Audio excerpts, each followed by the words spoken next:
That is, until this case took a surprising and unusual turn. Few missing children's cases end in the child being found, and yet, in 1997, 3 years after he went missing, the Barclay family was told that Nicholas had been found alive and safe. Despite this joyous news, there was something rather strange about the phone call. Nicholas was said to have been found in Linares, Spain, after having been taken by a child trafficking ring that had moved him all the way to Europe. After years of being held captive, Nicholas had managed to escape. The police told the Barclays that Nicholas had been forced to speak only French for the 3 years he was gone, and had been hurt during his time away from them. Carrie, Nicholas's older sister, flew to Spain to identify and retrieve her missing brother. Things did not go as planned, though, as Nicholas appeared afraid of his sister, especially the fact that she might not recognize him and force him to remain in Spain.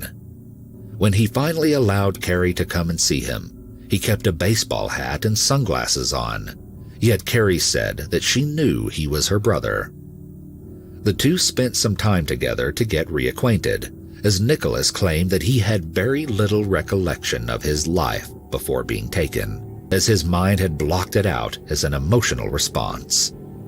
When Carrie showed him family photos, Nicholas appeared to remember certain things and people, such as asking her if Grandpa was still in.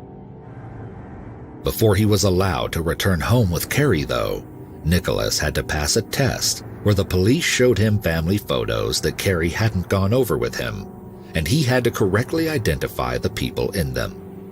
Nicholas only made one small mistake, and so he was allowed to return home to Texas with Carrie.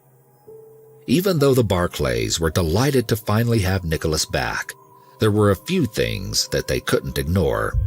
One being the most obvious, which was the fact that their brother had been blonde with blue eyes when he was taken, but the boy who came back from Spain had dark hair and brown eyes.